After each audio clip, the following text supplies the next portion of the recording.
എന്ന് പറഞ്ഞാൽ ധർമ്മസ്ഥല ഗോളിത്തൊട്ട് റോഡ്. ആ റോഡിൽ ഞങ്ങൾ ടോയ്ലറ്റിൽ പോകുന്ന സമയത്ത് മേളിൽ ശവം തൂങ്ങി കിടക്കുന്നത് കണ്ടിട്ടുള്ളതാണ്. ನೇತಾಡುವ ಅಸ್ಥಿ ಪಂಜರ, ಮರಕ್ಕೆ ನೇತು ಹಾಕಿದ್ರು ಅಥವಾ ಮರದಲ್ಲಿ ನೇತಾಡ್ತಿತ್ತು, ನಾನು ನೋಡಿದ್ದೆ. ಇಂಥದ್ದೊಂದು ಮಾತನ್ನ ಇತ್ತೀಚೆಗೆ ಮಲಯಾಳಂನ ಪ್ರತಿಷ್ಠಿತ ಸುದ್ದಿವಾಹಿನಿಗೆ ಒಬ್ಬ ಟ್ರಕ್ ಚಾಲಕ ಹೇಳಿಕೆ ಕೊಟ್ಟಿದ್ದ. 2 ವಿಚಾರಗಳನ್ನ ಮತ್ತು 2 ಕಣ್ಣಾರೆ ಕಣ್ಣಂತಹ ಪ್ರಕರಣಗಳ ಬಗ್ಗೆ ಸಾಕ್ಷ್ಯವನ್ನ ನುಡಿದಿದ್ದ. ಏನಿದು? ಮರದಲ್ಲಿ ನೇತಾಡುತ್ತಿದ್ದಂತಹ ಶವ ಅಥವಾ ಅಸ್ಥಿ ಪಂಜರದ ಪ್ರಕರಣ. ಏನಿ ಪರಿಸರ ಪ್ರಾಂತ್ಯ ಅಂತ ಹೇಳ್ತಿದ್ದಾರೆ. ಅಲ್ಲಿಂದ ಗೋಣಿ ತೊಟ್ಟಿಗೆ ಹೋಗುವಂತಹ ಹಾದಿಯಲ್ಲಿ ಆ ಟ್ರಕ್ ಚಾಲಕ ಕಂಡಂತಹ ಸಾಕ್ಷಿ ಏನು, ಅವತ್ತು ಏನಾಗಿತ್ತು ಆ ಕತ್ತಲ ರಾತ್ರಿ, ಅದನ್ನು ಹೇಳ್ತೀನಿ. ಅದಕ್ಕೂ ಮುಂಚೆ ನಿಮಗೊಂದು ಕೇಸ್ ಎಕ್ಸಾಂಪಲ್ ಕೊಡ್ಬೇಕು. 2011 ಚಂಡೀಗಢ ಅಲ್ಲಿ ಪಂಚಕುಲ ಅಂತ ಒಂದು ಪ್ರಾಂತ್ಯ ಇದೆ. ಆ ಪ್ರಾಂತ್ಯದ ಸನಿಹದಲ್ಲಿ ಮೋರ್ನಿ ಕಾಡು ಪ್ರದೇಶ ಇದೆ. ಒಂದು ದಿನ ಮರದಲ್ಲಿ ನೇತಾಡುವಂತಹ ಒಂದು ಅಸ್ಥಿ ಪಂಜರವನ್ನ ಅಲ್ಲೊಬ್ಬ ವಾಚ್ಮ್ಯಾನ್ ನೋಡ್ತಾನೆ.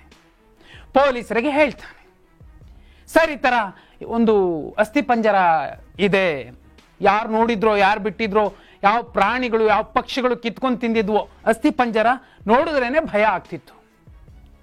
ಪೊಲೀಸರು ಬರ್ತಾರೆ, ತುಂಬಾ ಹುಡುಕ್ತಾರೆ. ಅವರಿಗೆ ಅಸ್ಥಿ ಪಂಜರ ಸಿಗುತ್ತೆ. ಒಂದು ಗಾಜಿನ ಕೆಂಪು ಬಳೆ ಸಿಗುತ್ತೆ, ಕೆಳಗಡೆ ಬಿದ್ದಿರುತ್ತೆ. ಇಷ್ಟೇ, ಒಂದು ಕೆಂಪು ಬಳೆ, ಗಾಜಿನ ಬಳೆ. ಆ ಒಂದು ಬಳೆ ಅವರನ್ನ ಎಷ್ಟರ ಮಟ್ಟಿಗೆ ಆ ತನಿಖೆಯಲ್ಲಿ ಗೆಲ್ಲಲಿಕ್ಕೆ ಮತ್ತು ಆ ಕೇಸನ್ನ ಸಾಲ್ವ್ ಮಾಡೋದಕ್ಕೆ ಸಹಕಾರಿ ಆಯಿತು ಅಂದ್ರೆ, ಆ ಅಸ್ಥಿ ಪಂಜರ ಯಾರದ್ದು, ಯಾಕೆ ಈ ರೀತಿ ಆ ಹೆಣ್ಣು ಮಗಳು ಸತ್ಲು, ಯಾಕಂದ್ರೆ ಅದು ಹೆಣ್ಣಿನ ಶವ ಅನ್ನೋದು ಆನಂತರದಲ್ಲಿ ಗೊತ್ತಾಗುತ್ತೆ, ಹೆಣ್ಣಿನ ಅಸ್ಥಿ ಪಂಜರ ಅನ್ನೋದು ಗೊತ್ತಾಗುತ್ತೆ. ಆ ಬಳಿಕ ಗೊತ್ತಾಗೋದು ಆ ಹುಡುಗಿ ಹೆಸರು ಅನುಜಾ ಅಂತ. ಆ ಹುಡುಗಿ ಮನೆಯವರನ್ನ ಧಿಕ್ಕರಿಸಿ ಇಷ್ಟಪಟ್ಟ ಹುಡುಗನ ಜೊತೆ ಓಡಾಡ್ತಾ ಇದ್ಲು.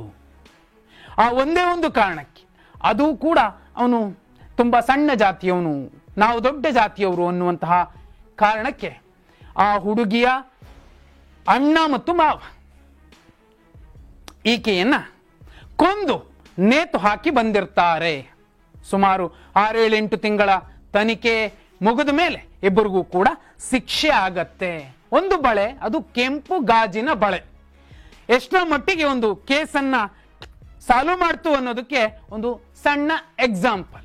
ಇಲ್ಲೂ ಕೂಡ ಒಂದು ಗಾಜಿನ ಬಳೆ ಕೂಡ ಈ ತಾಯಂದಿರು, ಈ ಹೆಣ್ಣು ಮಕ್ಕಳು, ಈ ನತದೃಷ್ಟೆಯರು, ಈ ಕಟುಕರ ಕೈಗೆ ಸಿಕ್ಕಿ ನರಳಿ ನರಕ ಕಂಡು ಪ್ರಾಣ ಬಿಟ್ಟಂತಹ ಈ ತಾಯಂದಿರು ಮತ್ತು ಹೆಣ್ಣು ಮಕ್ಕಳು, ಅವರ ಆತ್ಮಕ್ಕೆ ಶಾಂತಿ ಸಿಗಲೇಬೇಕು ಅನ್ನೋದಾದ್ರೆ ಈ SIT ಟೀಮ್ ನ್ಯಾಯ ಕೊಡಿಸ್ಬೇಕು. ಅದಕ್ಕೆ ಈ ಸಣ್ಣ ಪುಟ್ಟ ಸಾಕ್ಷಿಗಳು, ಕಾಲುಂಗುರ, ಗಾಜಿನ ಬಳೆ ಅಥವಾ ಉಂಗುರ ಅಥವಾ ವಾಚ್, ಇವೆಲ್ಲವೂ ಕೂಡ, ಕೂದಲು, ಇವೆಲ್ಲವೂ ಕೂಡ ಒಂದು ಸಹಕಾರಿಯಾಗತ್ತೆ ಕೇಸ್ ಕ್ಲಿಯರ್ ಮಾಡಲಿಕ್ಕೆ, ಸಾಲ್ವ್ ಮಾಡಲಿಕ್ಕೆ.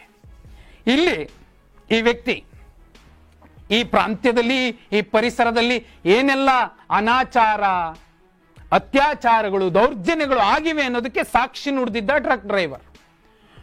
ಒಂದು ದಿನ ಅದೇ ಪರಿಸರ ಪ್ರಾಂತ್ಯಕ್ಕೆ ಬೇಕಾದಂತಹ ಕೆಲಸ ಮಾಡ್ತಿದ್ದಂತಹ ಟ್ರಕ್ ಡ್ರೈವರ್ ರಾತ್ರಿ ಬರಬೇಕಾದ್ರೆ 12:30-1 ಗಂಟೆ ಟೈಮಲ್ಲಿ ಆ ಕಡೆಯಿಂದ ನೋಡ್ತಾನೆ, ಒಂದು ಹುಡುಗಿ ಇಡೀ ದೇಹ ಬೆತ್ತಲಾಗಿದೆ, ಒಂದಷ್ಟು ಕಡೆ ಗಾಯಗಳಾಗಿದ್ದಾವೆ, ಮುಖ ಕೆಂಪೇರಿದೆ, ರಕ್ತ ಬರುವಂತಹ ರೀತಿ ಕಾಣ್ತಿದೆ, ಓಡ್ ಬರ್ತಿದ್ದಾಳೆ, ಅಳ್ತಿದ್ದಾಳೆ, ನನಗೆ ಕಾಪಾಡಿ ಕಾಪಾಡಿ ಅಂತಿದ್ದಾಳೆ. ಆದರೆ ಆ ಸಂದರ್ಭದಲ್ಲಿ ಆ ಟ್ರಕ್ ಡ್ರೈವರ್ ಸ್ಪೀಡ್ ಆಗಿ ಹೋಗ್ತಿರ್ತಾನೆ, ಬ್ರೇಕ್ ಹಾಕ್ಲಿಕ್ಕೂ ಆಗೋದಿಲ್ಲ, ಮುಂದಕ್ಕೆ ಬಂದು ಬಿಟ್ಬಿಡ್ತಾನೆ.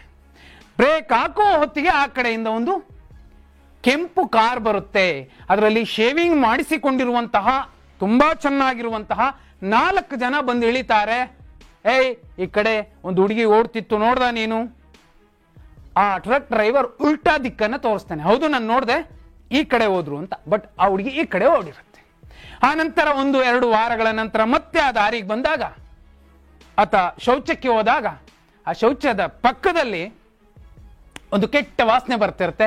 ನೋಡಿದ್ರೆ ಕಾಲುಗಳು ಮತ್ತು ತಲೆ ಕೈಗಳಿಲ್ಲದಂತಹ ಒಂದು ಮಹಿಳೆಯ, ಯುವತಿಯ ದೇಹ ಬಿದ್ದಿರುತ್ತೆ.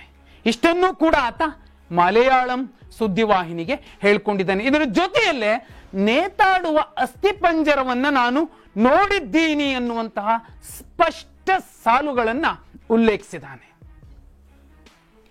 ಭೀಮ ಇದ್ದ, ಭೀಮನಿಗಿಂತ ಮುಂಚೆ ಒಬ್ಬರಿದ್ರು, ಅವರ ಹತ್ಯೆಯ ನಂತರ ಏನಾದ್ರೂ ಇಂತಹ ಪ್ರಕರಣಗಳು ನಡೆದ್ವಾ? ಯಾಕಂದ್ರೆ ಟ್ರಕ್ ಡ್ರೈವರ್ ಹೇಳೋ ಪ್ರಕಾರ 2009-2010 ಮಧ್ಯೆ ನಾನು ಈ ಕೇಸನ್ನ ನೋಡಿದ್ದೆ, ಆದ್ರೆ ಎಲ್ಲೂ ಕೂಡ ಇದು ಸುದ್ದಿ ಆಗ್ಲಿಲ್ಲ. ಇವೆಲ್ಲ ವಿಚಾರಗಳನ್ನ ಆತ ಹೇಳ್ಕೊಂಡಿದ್ದಾನೆ. ತೀರಾ ಈ ಪರಿಸರದಲ್ಲಿ ದೇವರಿದ್ದಾನೆ, ನ್ಯಾಯ ಇದೆ, ಧರ್ಮ ದೇವತೆ ಇದೆ ಅನ್ನೋದೇ ನಿಜ ಆಗಿದ್ರೆ ಇಂತಹ ಲೆಕ್ಕವಿಲ್ಲದಷ್ಟು ಪ್ರಕರಣಗಳಾಗಿದ್ರೂ ಕೂಡ ಯಾಕೆ ಆ ಹೆಣ್ಣು ಮಕ್ಕಳಿಗೆ ಅವರನ್ನ ತಾಯಿಂದ್ರೆ ಅಂತ ಕಡಿಯೋಣ, ತಪ್ಪೇನಿಲ್ಲ, ನ್ಯಾಯ ಸಿಕ್ಕಿಲ್ಲ, ಮುಖ್ಯ ಆಗತ್ತೆ.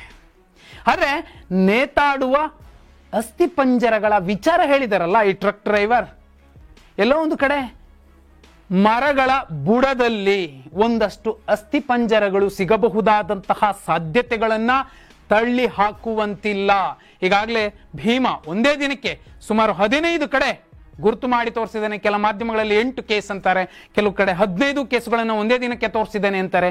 ಆ 15 ಕೇಸುಗಳ ಜೊತೆ ಇಂತಹ ಅಸ್ಥಿಪಂಜರ, ನೇತಾಡುವ ಅಸ್ಥಿಪಂಜರಗಳಾಗಿ ಸತ್ತಂತಹ ಆ ಹೆಣ್ಣು ಮಕ್ಕಳಿಗೆ ಆತ್ಮಕ್ಕೆ ಶಾಂತಿ ಸಿಗಬೇಕು ಅಂದ್ರೆ SIT ಟೀಮ್ ಈ ಎಲ್ಲ ಸಣ್ಣ ಪುಟ್ಟ ವಿಚಾರಗಳನ್ನ ಹೀಗೆ ಮಾಧ್ಯಮಗಳಿಗೆ ಹೇಳಿಕೆ ಕೊಟ್ಟಂತವರನ್ನ ಅವರಿಗೆ ವಿಶ್ವಾಸ ತುಂಬಿ, ಧೈರ್ಯ ತುಂಬಿ, ಅವರಿಂದಲೂ ಕೂಡ ಒಂದಷ್ಟು ಮಾಹಿತಿಗಳನ್ನ ಮತ್ತು ಸಾಕ್ಷ್ಯವಾಗಿ ಅವರನ್ನ ಪರಿಗಣಿಸುವಂತಹ ಪ್ರಯತ್ನ ಮಾಡಿದ್ರೆ ದೊಡ್ಡ ಉಪಕಾರ ಆಗುತ್ತೆ. ಆ ತಾಯಂದಿರ ಆತ್ಮಕ್ಕೆ ಶಾಂತಿ ಸಿಗತ್ತೆ. ಉಪಕಾರಕ್ಕಿಂತಲೂ ಮಿಗಿಲಾಗಿ ಒಂದು ವಿಚಾರವನ್ನು ಹೇಳಬೇಕು. 2009-10 ಸಂದರ್ಭದಲ್ಲಿ ಈ ಪ್ರಕರಣವನ್ನ ನಾನು ನೋಡಿದ್ದೆ ಅನ್ನೋದಕ್ಕೂ ಆ ಟ್ರಕ್ ಡ್ರೈವರ್, ಮಲಯಾಳಂ ಭಾಷೆಯಲ್ಲಿ ಮಾತಾಡಿದಂತಹ ಟ್ರಕ್ ಡ್ರೈವರ್, ಈಗ ಭೀಮ ಕೊಟ್ಟಿರುವಂತಹ ಹೇಳಿಕೆ, ಯಾಕಂದ್ರೆ ಭೀಮ 2 ಕೇಸ್ಗಳನ್ನ ಮುಖ್ಯವಾಗಿ ದಾಖಲಿಸಿದ್ದಾರೆ. ಒಂದು ಶಾಲಾ ಬಾಲಕಿಯ ಶವವನ್ನು ಹೂತು ಹಾಕಿದ್ದರ ವಿಚಾರ, ಜೊತೆಯಲ್ಲಿ ಸುಮಾರು 19-20 ವರ್ಷದ ಯುವತಿಯ ಮುಖಕ್ಕೆ ಆಸಿಡ್ ಹಾಕಿ ದೇಹವನ್ನ ಗಾಯಗೊಳಿಸಿ ಯಾವುದೋ ವಾಣಿ ಪೇಪರ್ನಲ್ಲಿ ಸುತ್ತಿ ನನಗೆ ತಂದು ಕೊಟ್ಟಿದ್ರು ಹೂತಾಕು ಅಂತ. ಇದ್ಯಾವುದೋ ಒಂದು ಲಿಂಕ್ ಇರಬಹುದಾ ಅನ್ನುವಂಥದ್ದು ಕೂಡ ಈಗ ಚರ್ಚೆ ಆಗ್ತಿರೋ ವಿಚಾರ. ಯಾಕಂದ್ರೆ ಆ ರಿಪೋರ್ಟರ್ ಚಾನಲ್ನ ಕಾಮೆಂಟ್ ಬಾಕ್ಸ್ ಮತ್ತೆ ಸೇರಿದಂತೆ ಬಹುಪಾಲು ಸೋಷಿಯಲ್ ಸೈಟ್ಸ್ಗಳಲ್ಲಿ ಈ ವಿಚಾರ ಚರ್ಚೆ ಆಗ್ತಿದೆ. ಕೇವಲ ಇವರಿಬ್ಬರೇ ಅಲ್ಲ ಸಾಕ್ಷಿದಾರರು, ಇನ್ನೂ ಸಾಕಷ್ಟು ಜನ ಇದ್ದಾರೆ. ಆದ್ರೆ ಇದುವರೆಗೂ SIT ಸಹಾಯವಾಣಿಯನ್ನ, ಒಂದು ಟೋಲ್ ಫ್ರೀ ನಂಬರ್ ಅನ್ನ ಕೊಟ್ಟಿದ್ರೆ ಇಷ್ಟೊತ್ತಿಗೆ ಇನ್ನೂ ಸಾಕಷ್ಟು ಜನ ಸತ್ಯ ಹೇಳಲಿಕ್ಕೆ, ಅಲ್ಲಿನ ನ್ಯಾಯ ಉಳಿಸ್ಲಿಕ್ಕೆ, ಅಲ್ಲಿನ ಧರ್ಮ ಉಳಿಸ್ಲಿಕ್ಕೆ ಮಾತಾಡ್ತಿದ್ರು. ಮತ್ತು ತಮಗೆ ಗೊತ್ತಿರುವಂತಹ ಸಣ್ಣ ಪುಟ್ಟ ಸಾಕ್ಷಿಗಳನ್ನ, ಸಣ್ಣ ಪುಟ್ಟ ವಿಚಾರಗಳನ್ನ ಕೇಳಿಸಿಕೊಂಡಿದ್ದು, ನೋಡಿದ್ದು ಅಥವಾ ನೋಡಿರುವುದನ್ನ ತಾವು ಕೇಳಿದ್ದು ಎಲ್ಲವನ್ನೂ ಹೇಳ್ತಿದ್ರು. ಈ ಮೂಲಕ ಆ ನೇತಾಡುವ ಅಸ್ಥಿಪಂಜರ ಇರಬಹುದು, ಬೆತ್ತಲಾಗಿ ಓಡಿ ಬಂದು ಆ ಕತ್ತಲಲ್ಲಿ, ಕಾರ್ಗತ್ತಲಲ್ಲಿ ಕಣ್ಮರೆಯಾದಂತಹ ಆ ಹೆಣ್ಣು ಮಗಳಿರಬಹುದು, ಎಲ್ಲರಿಗೂ ಕೂಡ, ಎಲ್ಲ ಆತ್ಮಗಳಿಗೂ ಕೂಡ ಶಾಂತಿ ಸಿಗುವಂತಹ ಒಂದು ಪ್ರಕ್ರಿಯೆ ಈಗ SIT ಕಡೆಯಿಂದ ನಡೀತಿದೆ.